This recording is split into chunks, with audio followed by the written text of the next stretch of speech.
दोस्तों, आज इस लेक्चर में हम लोग देखने जा रहे हैं भारत का संवैधानिक इतिहास।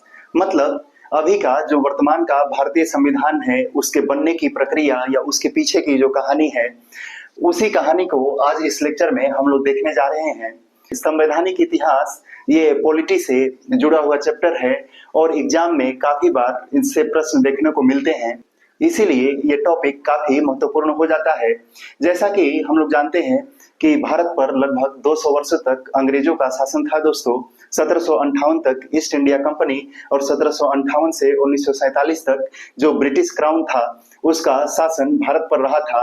तो ईस्ट इंडिया कंपनी और ब्रिटिश क्राउन के द्वारा जो जो नियम या कानून बनाए जाते थे, जो कंपनी को रेगुलेट करने के लिए या कंपनी को नियंत्रित करने के लिए, या जो क्राउन के द्वारा ब्रिटिश पार्लियामेंट द्वारा जो नियम पारित होता था, जिसपे भारत पर कैसे शासन किया जाए या यहाँ के जो समस्याएं हैं उसको कैसे दूर किया जाए या यहाँ के संवैधानिक विकास में कैसे सहयोग किया जाए, उसी प्रक्रिया को आज हम लोग देखने जा रहे हैं। उसमें जो पहला पॉइंट है दोस्तों, वो है EIC। EIC का मतलब ईस्ट इंडिया कंपनी।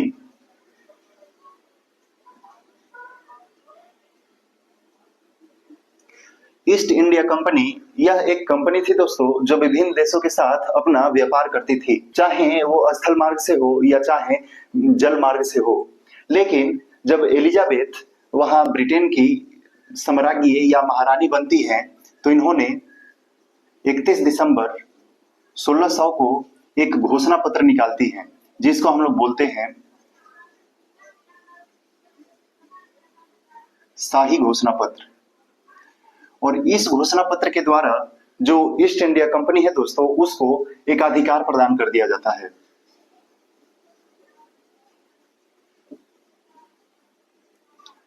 एकाधिकार मतलब होता है दोस्तों एक का अधिकार। तो ईस्ट इंडिया कंपनी का एकाधिकार हो गया किस चीज पर?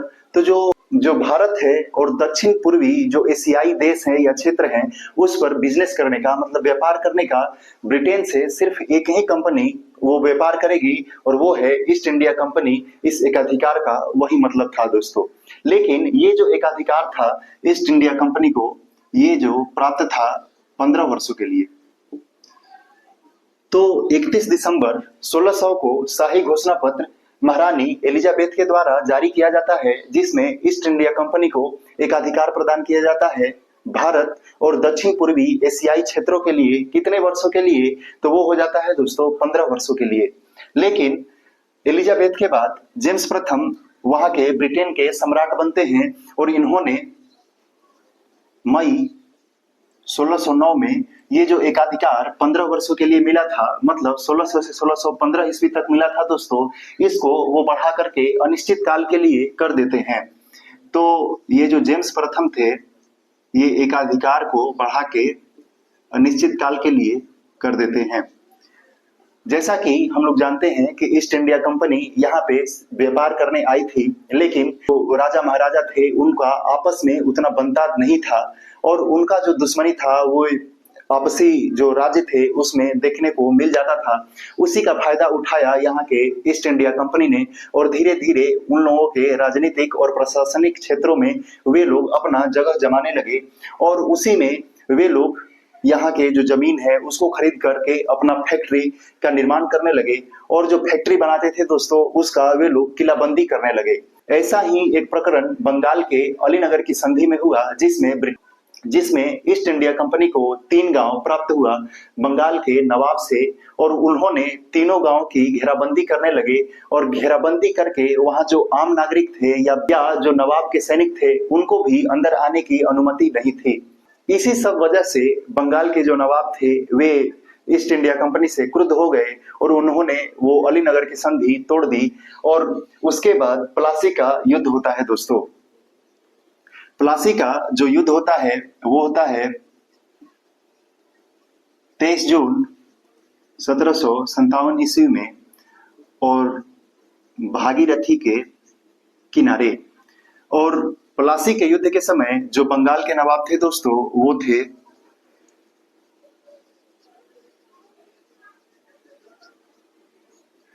सिराजुद्दौला। तो बंगाल के नवाब सिराजुद्दौला और ईस्ट इंडिया कंपनी के जो सेनापति थे दोस्तों वो थे रॉबर्ट क्लाइव। लेकिन जो सिराजुद्दौला के सेनापति थे मीर जाफर ये रॉबर्ट क्लाइव से मिल जाते हैं। तो मीर जाफर सिराजुद्दौला से विश्वासघात करके ये रॉबर्ट क्लाइव के साथ मिल जाते हैं और जो प्लासी का युद्ध होता है दोस्तों इसमें सिराजुद्दौला मारा जाता है। इसके बाद मीर जाफर बंगाल के नवाब बनाए जाते हैं और मीर जाफर भी जब अपना मनमानी करने लगते हैं तो मीर जाफर को हटा करके मीर कासिम को बंगाल का नवाब बना दिया जाता है। तो ये तो बात था दोस्तों 1757 का। फिर एक जो सबसे महत्वपूर्ण युद्ध था दोस्तों वो था बक्सर का युद्ध और इसी युद्ध के द्वारा ईस्ट इंडिया कंपनी का एक मजबूत पकड़ भारतीय उपमहाद्वीप पे पड़ गया दोस्तों। तो बक्सर का जो युद्ध था दोस्तों ये हुआ था 1764 ईस्वी में और इसमें तीन नवाब या राजा एक साथ तीन नवाब या तीन राजा एक साथ आए थे ईस्ट इंडिया कंपनी को हराने के लिए, जिसमें बंगाल के नवाब थे दोस्तों मीर कासिम, अवध के नवाब थे शुजाउद्दौला और मुगल बादशाह थे शाह आलम द्वितीय। ये तो भारतीय नवाब थे और जो ब्रिटेन का जो सेनापति था या ईस्ट इंडिया कंपनी का जो सेनापति था दोस्तों उसका नाम था हेक्टर मुनरो। तो मीर कासिम ये बंगाल के राजा थे या नवाब थे, शुजाउद्दौला ये अवध के और शाह आलम द्वितीय ये मुगल सम्राट थे। और इस युद्ध में बक्सर के युद्ध में हेक्टर मुनरो के नेतृत्व में ईस्ट इंडिया कंपनी जीत जाती है दोस्तों। और बक्सर के युद्ध के उपरांत 12 अगस्त 1765 ईस्वी में होती है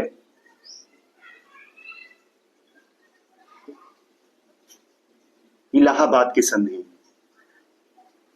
और इलाहाबाद की संधि के द्वारा शाह आलम द्वितीय जो मुगल बादशाह थे इनके द्वारा बंगाल, बिहार और उड़ीसा की जो दीवानी है या राजस्व की प्राप्ति है या राजस्व वसूली की का जो अधिकार है वो ईस्ट इंडिया कंपनी को दे दिया जाता है। और इसके बाद धीरे धीरे ईस्ट इंडिया कंपनी वहां पे अपना राजनीतिक और प्रशासनिक स्थिति को सुदृढ़ करने लगती है।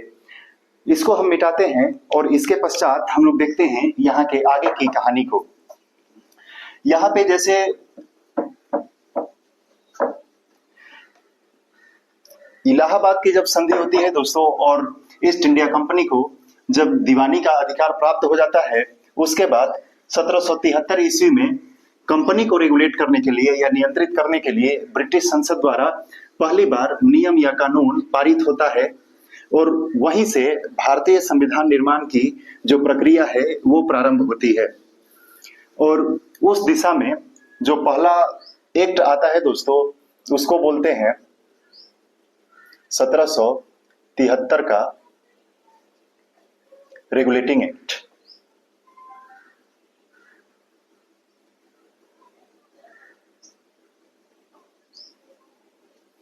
उस समय ब्रिटेन के जो प्राइम मिनिस्टर थे दोस्तों, ब्रिटेन के जो प्राइम मिनिस्टर थे वे थे लॉर्ड नॉर्थ और इन्होंने एक कमीशन बनाया और इसी समिति के अनुशंसा पे रेगुलेटिंग एक्ट 1773 पारित किया गया था। और उसी समिति ने जो नियम या कानून सुझाए थे उस नियम कानून को 1773 के रेगुलेटिंग एक्ट में रख दिया गया था दोस्तों। तो जो प्राइम मिनिस्टर के द्वारा कमीशन बना था वो कमीशन का नाम या समिति का नाम था सीक्रेट कमीशन, मतलब गुप्त समिति।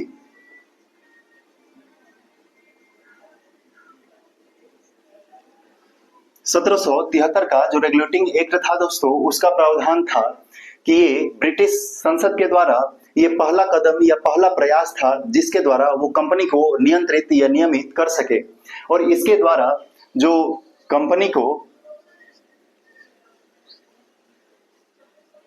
प्रशासनिक और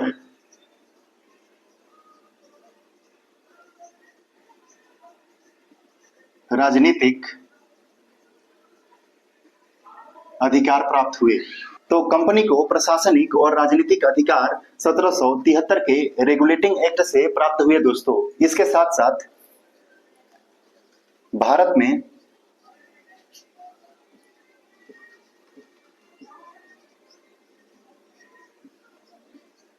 केंद्रीय प्रशासन की नींव ये 1773 के रेगुलेटिंग एक्ट के द्वारा ही पड़ी।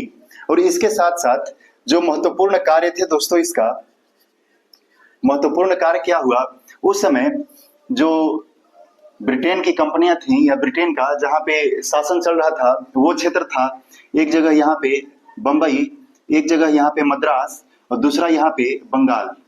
तो यहाँ पे बंबई अलग थी, मद्रास अलग था और बंगाल अलग अलग।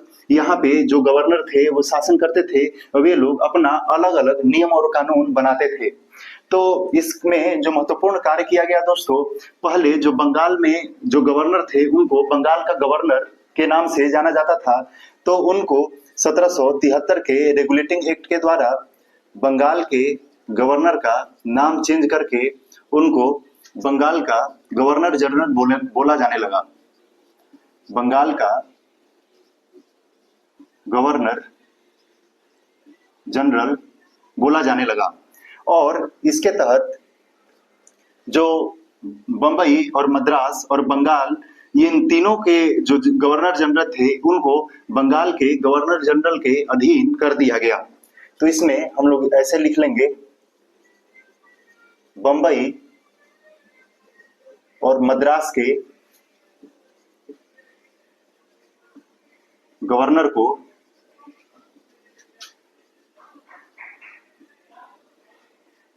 बंगाल के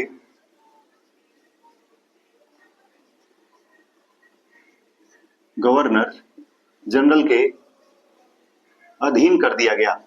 पहले क्या था, बंबई के गवर्नर अपना अलग नियम बनाएंगे बंबई के लिए, फिर मद्रास के जो गवर्नर हैं वो अपना अलग कानून बनाएंगे मद्रास के लिए, और जो बंगाल के गवर्नर थे वे अपना अलग कानून बनाएंगे बंगाल के लिए।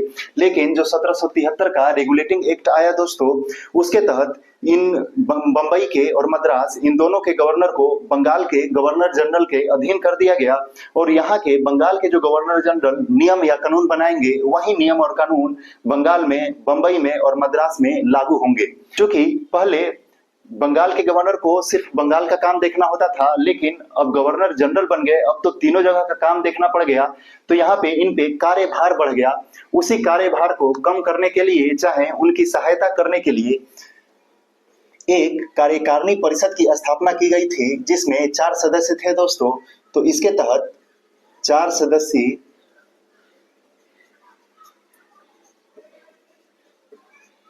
कार्यकारिणी परिषद की स्थापना भी की गई थी।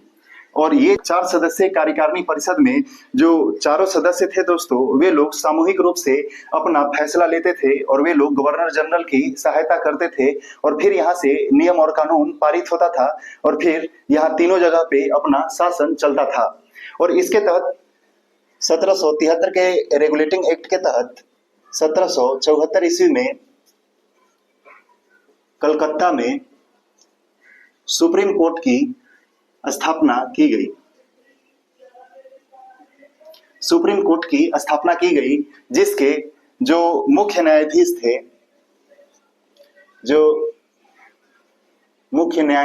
थे, उनका नाम था दोस्तों एलिजाह इनपे। और इनके साथ साथ 3 अन्य न्यायाधीश थे और उनका जो नाम था दोस्तों, 3 अन्य न्यायाधीश, उनको ट्रिक के लिए हम लोग लिहाचे बोलते हैं। ली से हो जाएगा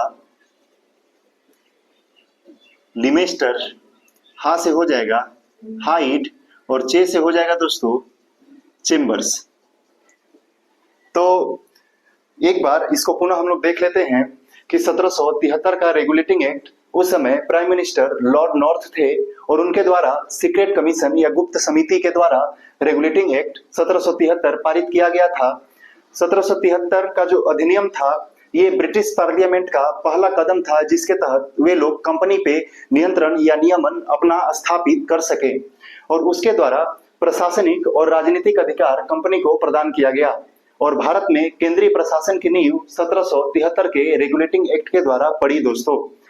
फिर जो 1773 के द्वारा जो महत्वपूर्ण कार्य किए गए उसमें जो बंगाल के गवर्नर थे उसको बंगाल का गवर्नर जनरल बना दिया गया और बंबई और मद्रास के जो गवर्नर थे उसको बंगाल के गवर्नर जनरल के अधीन कर दिया गया और चूंकि बंगाल के गवर्नर जनरल का कार्यभार भी बढ़ गया तो उनकी सहायता के लिए 4 सदस्यीय कार्यकारिणी परिषद की स्थापना की गई और उसमें जो चारों सदस्य थे वे सामूहिक रूप से अपना फैसला लेते थे और उसको फिर गवर्नर जनरल इन क्षेत्रों पर लागू कर देता था।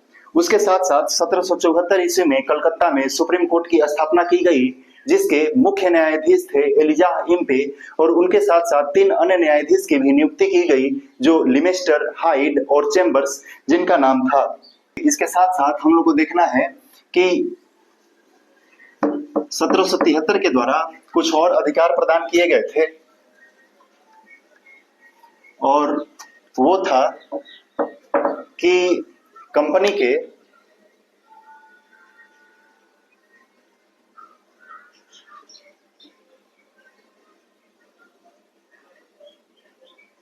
के कर्मचारी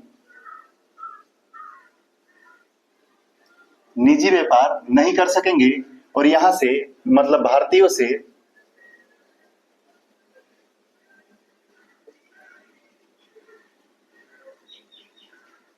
रिश्वत या उपहार नहीं लेंगे।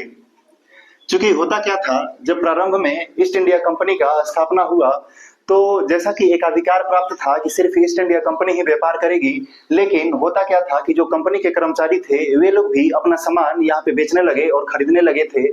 तो 1773 के रेगुलेटिंग एक्ट के द्वारा कंपनी के कर्मचारी से या कर्मचारी का जो निजी व्यापार था उसको प्रतिबंधित कर दिया गया कि जब तक आपके पास लाइसेंस नहीं रहेगा व्यापार करने का तब तक आप व्यापार नहीं कर सकेंगे और उसके साथ साथ भारतीयों से रिश्वत और उपहार लेने की जो चलन था उसको भी इसके द्वारा बंद कर दिया गया था दोस्तों। इसमें जो अगला पॉइंट है दोस्तों कोर्ट ऑफ डायरेक्टर्स। ये ब्रिटिश संसद उसका ये हिस्सा था दोस्तों और कोर्ट ऑफ डायरेक्टर्स इसका जो मुख्य काम था कि ईस्ट इंडिया कंपनी का जो राजस्व है या नागरिक मामला है या विदेशी मामला है, मतलब राजस्व के मामले में ईस्ट इंडिया कंपनी क्या कर रही है या नागरिक मामले में ईस्ट इंडिया कंपनी क्या कर रही है या विदेशी मामले में ईस्ट इंडिया कंपनी का क्या रुख है या उसका कार्य क्या है, उस चीज का समय समय पे जानकारी कोर्ट ऑफ डायरेक्टर्स ये ब्रिटिश पार्लियामेंट को जानकारी देता था। तो 1773 के द्वारा इसका भी प्रावधान किया गया था और चूंकि 1773 का जो प्रावधान था दोस्तों उसमें ये जो 4 सदस्यीय कार्यकारिणी परिषद और कलकत्ता का जो सुप्रीम कोर्ट था उसका जो शक्ति है उसका सीमांकन नहीं किया गया था। तो शक्ति का सीमांकन न करने से क्या होता था कि कभी कभी 4 सदस्यीय कार्यकारिणी परिषद जो अपना योजना बनाती थी या फैसला बनाती थी उसमें सुप्रीम कोर्ट हस्तक्षेप कर देता था या जब कभी सुप्रीम कोर्ट का फैसला होता था उसमें 4 सदस्यीय जो कार्यकारिणी परिषद होती थी उसका जो बनाया गया नियम था उसको छेद कर देता था। इस प्रकार जो कार्यकारिणी परिषद और सुप्रीम कोर्ट के बीच में एक टकराव की स्थिति उत्पन्न हो गई थी, इसीलिए इसको हम लोग प्रयास एवं भूल की संज्ञा देते हैं। तो 1773 के रेगुलेटिंग एक्ट के बारे में यही सारा बात था दोस्तों। एक बार पुनः हम इसको रिवाइज कर लेते हैं कि 1773 के रेगुलेटिंग एक्ट पारित होने के समय वहां के प्राइम मिनिस्टर लॉर्ड नॉर्थ थे और उन्होंने एक सीक्रेट कमीशन के द्वारा रेगुलेटिंग एक्ट 1773 को पारित किया था। जो महत्वपूर्ण प्रावधान था दोस्तों वो प्रावधान था कि जो 1773 का रेगुलेटिंग एक्ट है वो ब्रिटिश पार्लियामेंट का पहला कदम था, जिसके द्वारा वे लोग ब्रिटिश ईस्ट इंडिया कंपनी को वे लोग नियंत्रित या नियमित करना चाह रहे थे। और इसके द्वारा भारत में केंद्रीय प्रशासन की नींव पड़ी और कंपनी को प्रशासनिक और राजनीतिक अधिकार दोनों प्राप्त हुए। इसके द्वारा जो बंगाल के गवर्नर थे उनको बंगाल का गवर्नर जनरल बना दिया गया, और इसके साथ साथ जो बंबई के गवर्नर और मद्रास के गवर्नर थे उनको बंगाल के गवर्नर जनरल के अधीन कर दिया गया। क्योंकि गवर्नर जनरल का अब जो भार था वो बढ़ गया, इसीलिए उनकी सहायता के लिए 4 सदस्यीय कार्यकारिणी परिषद की स्थापना की गई। और वही कार्यकारिणी परिषद सामूहिक रूप से अपना फैसला लेती थी, जिसके द्वारा जो बंगाल के गवर्नर जनरल थे वे अपना नियम कानून बंगाल में, बंबई में और मद्रास में तीनों जगह अपना वे नियम प्रसारित करते थे और उसके द्वारा कंपनी अपना शासन करती थी। इसके द्वारा 1774 ईस्वी में कलकत्ता में सुप्रीम कोर्ट की स्थापना होती है, जिसके पहले मुख्य न्यायाधीश एलिजाह इम्पे बनते हैं। उनके साथ साथ 3 अन्य न्यायाधीश भी वहां शपथ लेते हैं, जिनका नाम है लिमेस्टर, हाइड और चेम्बर्स। इसके तहत कंपनी के जो कर्मचारी हैं उनका जो निजी व्यापार था उसको भी प्रतिबंधित कर दिया गया। मतलब अब जिनके पास लाइसेंस रहेगा वे ही भारत में व्यापार कर सकेंगे। इसके साथ साथ कंपनी के जो कर्मचारी थे उनका भारतीयों से रिश्वत या उपहार लेना इसको भी बंद कर दिया गया। और 1773 के रेगुलेटिंग एक्ट के द्वारा ही ब्रिटिश पार्लियामेंट के द्वारा कोर्ट ऑफ डायरेक्टर्स की स्थापना की गई, जिसका काम था कि ईस्ट इंडिया कंपनी का जो राजस्व विभाग है या नागरिक मामला है या विदेशी मामला है, उसमें वे लोग क्या क्या कार्य कर रहे हैं उसकी सूचना समय समय पर ब्रिटिश पार्लियामेंट को देना।